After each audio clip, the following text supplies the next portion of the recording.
How's it going, everybody? My name is Artorigold, and today I want to talk about Reaper, specifically Reaper on defense. One of the big reasons why I am doing this video is because Reaper recently got some pretty decent buffs. He had a 10% buff to his lifesteal, so it was 20%, now it's at 30%, meaning that he can be a lot more independent. So that's also one of the crazy good things about Reaper at the moment. Let's go ahead and watch this kill. So when you're playing Reaper on defense, what you want to do is you don't want to be like in the front line and be too aggressive. You kind of want to wait around corners, and you want to wait for the enemy team to be distracted by something, namely whatever the front line is. So as we can see here, we have a Reinhardt, a Zarya. They're basically going to be the front line, and you're going to wait for the enemy team to move in, and you're going to make sure you stay hidden for pretty much the whole entire fight. And then as soon as you see like the crossfire, you start seeing the bullets fly past and they go back and forth, that's when you go in and you start to do damage. Reaper is very dependent on his Wraith form. It's a cooldown that's extremely important. I think it's basically the best comparison is if you're playing Tracer and you have Recall, right? Because Recall is that ability that you use that allows you to commit to people and then get out and heal and go to safety, and that's exactly what your Wraith form is. It's basically like your version of Recall. And so as you can see, as soon as you go and get that kill, you're immediately going to back off, you're going to heal, and you're not going to look to re-engage right away. You really just want to sit around and wait for your Wraith form to come off cooldown. So I'm going to go ahead and instead I'm going to move to a different position. I think that's something very important with Reaper, is you always want to mix up where you're going at, right? So if I just stayed over at this door all the way over here, that's where I got my first kill, right? And the enemy team is probably going to try and, look around that corner now. You've been there already. They know that that's where you were last time, so they're going to check. So you don't want to stay in the same place twice as Reaper. You always want to wait around different corners. You can go from one corner to the second corner, and then even try to go on pieces of high ground, like the little thing that's up there. Use your teleport to get to high ground can be really good. And you want to mix up your locations that you're waiting for the enemy to come into. That's basically what you're trying to do, is catch people off guard as Reaper. When you play a defensive Reaper, it's kind of like a sneaky, kind of like you're flanking, but you're not going to do long flank routes. That's the difference between a offense and defense flanking Reaper. On defense, you're not going to go all the way around behind the enemy team. It's not really that easy because, especially on this map where it's 2 CP, so you just got these really big choke points. I'm really surprised. I kind of screwed that up. I wonder if you got woken up if I took too long. Yeah, I think what would have been better in this situation is actually just give the Zarya the energy.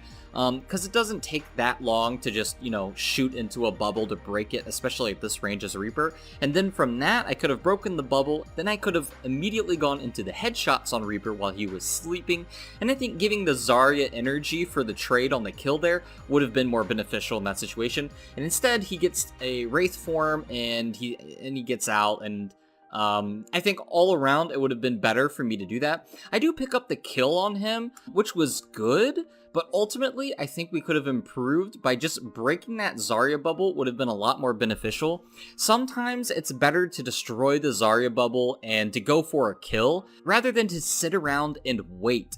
Especially in this situation, right? Because what does that bubble enable? It enables the Reaper to get healed up because his Ana is right here.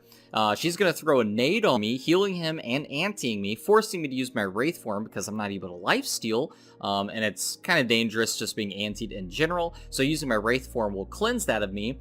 But if I destroyed that bubble, I would have given the Zarya energy, but I easily would have been able to get a kill, especially on a sleeping target. So keep situations like that in mind. Now, I was a little bit luckier that my shots were able to get him, because as we can see in this situation, the enemy Reaper has a Harmony Orb on him, which does give him a little bit of an advantage in this 1v1, because it's basically like he has a buff. Luckily, it looks like the Harmony Orb was actually taken off of him, and I was able to beat him a little bit with the mechanical skill. Maybe my crit shot damage was a little bit higher. So all I'm going to do here is I'm just going to wait for my heals. I'm going to wait for my cooldowns. Every time you get a kill, you want to try and move to a new location and heal up and wait for your Wraith form. And as you can see, your teleport is an ability that's really good at moving to a different location. Obviously, you want to use it to get to places like on high ground, especially if you have your ultimate. However, using your teleport in this way can be good. For example, the enemy knows that I'm at this left corner, right? The Hanzo's shooting arrows. See right there? You see the Hanzo shooting arrows in here? They know that I'm in here. But by using my teleport, I can move to a new location and they won't know that I'm there. For example, if I teleport all the way to this corner over here, they're not going to be able to see that. They don't have line of sight of this area. So they think I'm over here in this corner, but really I'm over here waiting for them and I can kind of catch them off guard. So that's another great use of teleport on defense. You want to go and show yourself at one location, but then use your teleport to actually be at somewhere else. It's a very good way to keep them on their toes and just kind of keep them off guard. Right there, I don't like that peek because the enemy has no idea that I'm here right now, right? They have no idea that I'm here, but I stick my face out to kind of do like a little bit of chip damage. What do I get, like 2 or 3% ult charge? And now they know that I'm over here. So I don't like that play. I peeked and it wasn't really worth it. Being able to engage on them and get a kill is a different thing. That was a weird turret spot, by the way. See that turret spot? What?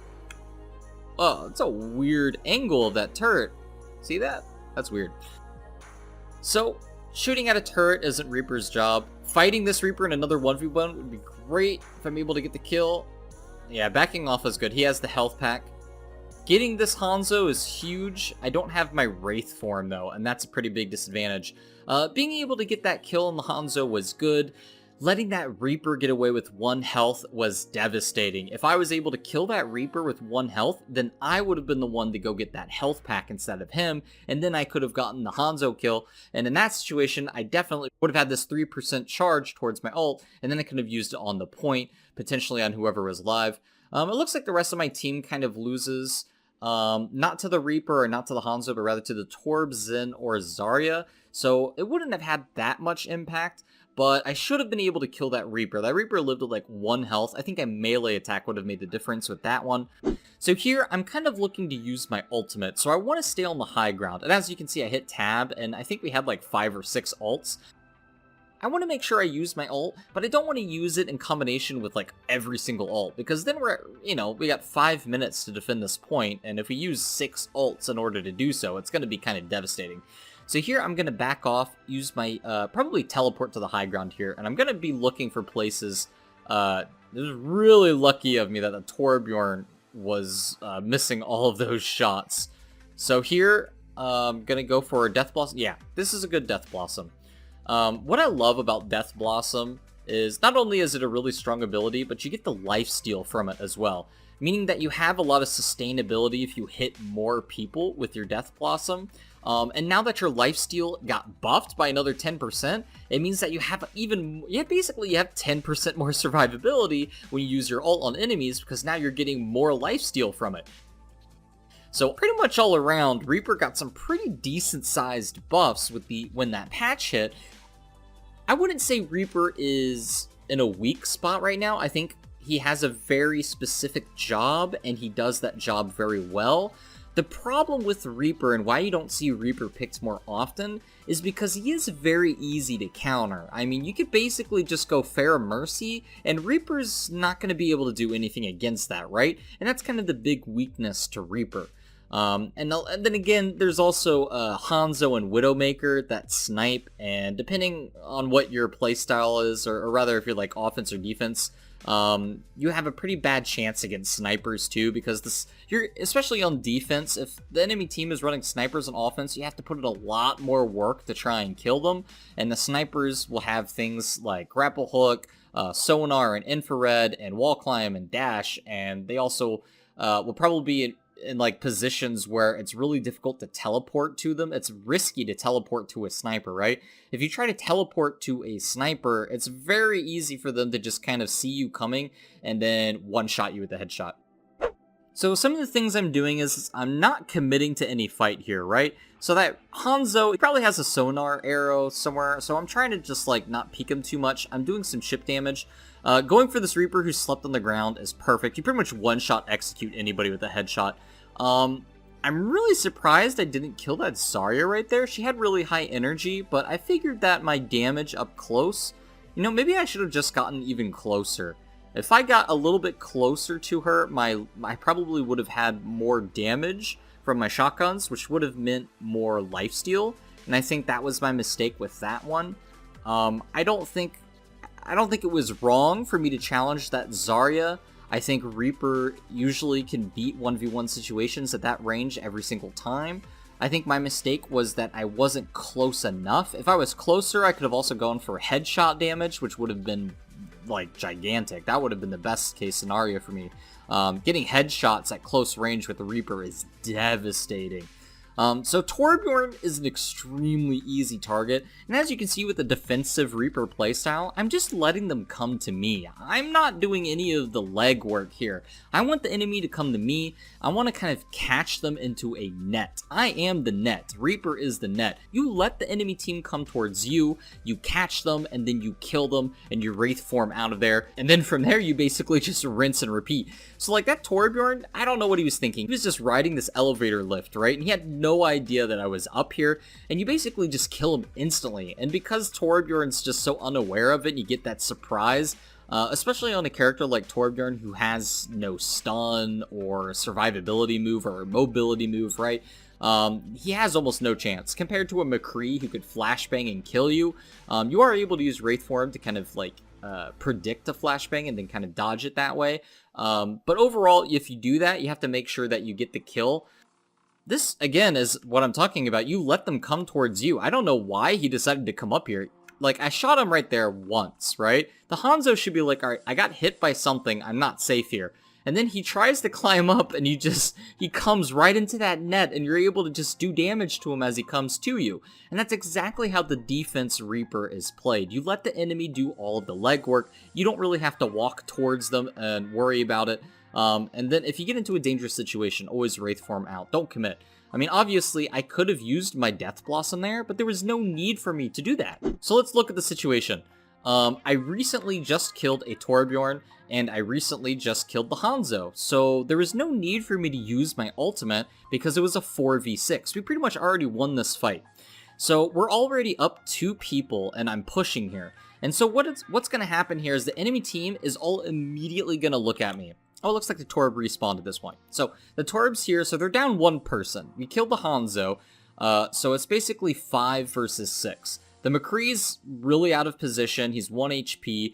He's looking at me. Orissa's looking at me. Zen's looking at me. The whole team is looking at me right now. I'm not going to go down anytime soon. I have 250 health. I have a move that makes me go invulnerable. And also, I even have a little bit of armor from Brig. So once this happens, all I need to do is just do a little bit of damage to them, get all of their attention focused on me, and then I Wraith Form out. And then at that point, if they keep looking at me or try to chase me, I'm going to get away, because Wraith Form just has so much speed. I'm going to get away, no problem, and I'm not going to take any damage. My team can then just push in. And then when they do that, they're going to be distracted, they won't know who to shoot at, and then there's 2 different things that can happen from there. One, your team is going to clean up on them because they're shooting at you, and they're aiming at you, or if they decide to take their attention and then just turn it back towards where they should be looking, which is over at the rest of the things that are happening, the rest of my team, then you can cancel your Wraith Form and then start shooting them in the back while they're looking at your team. So there's a lot of different things you can do with that. That would be a better option, but after I see the McCree die, I'm just going to back off, and there's not really any more work that needs to be done for me. I mean, I could chase and do a little bit more damage as Reaper, but I already have my ultimate charge, so doing more damage is really just going to take away from the ult charge from my own team, and it's better for them to get their ults if I already have mine. So here's a little trick. I think I do the trick here. So one of the things that I'm doing is obviously I'm waiting to see if people are coming around the corner. Oh no, I don't do the trick yet. I will be focusing the crap out of this Torbjorn though.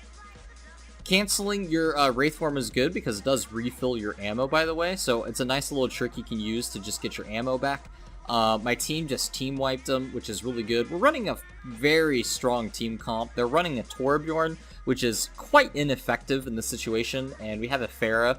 Okay, so here's the trick that I was talking about. You can actually use your emotes to see around corners, and this is exactly what I'm doing. Some people have even, I think people got in trouble for this, doing this in the Overwatch League, but basically you use an emote around a corner so you can see when people are coming towards you, which is really effective on a defense strategy. So yeah, using my Death Blossom on a Zen is really good. Ideally, I should have gotten more, but since there's only 10 seconds left to the point, I think using my Death Blossom on a support is really good. It would have been better if I was able to get the Ana too, but ultimately I trade the 1v1, and as a Reaper, you're going to get back to the point a lot quicker. Or in this instance, I changed to Bastion, but you know, the point is the Zenyatta is not going to be back for that fight, and I'm going to get back to that fight a lot quicker, especially when there's 10 seconds left, and the enemy team is also going to be distracted by my Death Blossom. So in summary, that was the defense round of Reaper. I can go into a offense round for another video. I really just wanted to cover the defense section. It's a very different kind of playstyle. On offense, Reaper has a lot more options, while on defense, I do think that you have some flanking options, but you're a lot more limited to what you can do. But I think it's best to kind of just act as a net and receive the enemy as they come towards you and play a more defensive, maybe even more anti-dive Reaper. You can try and flank the supports when they start to move in, but you do need to wait for the supports to move in. I don't suggest ever being on the front line as Reaper. It's a little bit more ineffective. I think you are best when you try and get the enemy from a surprise flank angle, and that is the best way to play Reaper. Anyways, guys, that's all I have for today. Thanks so much for watching, and I'll see you guys next time.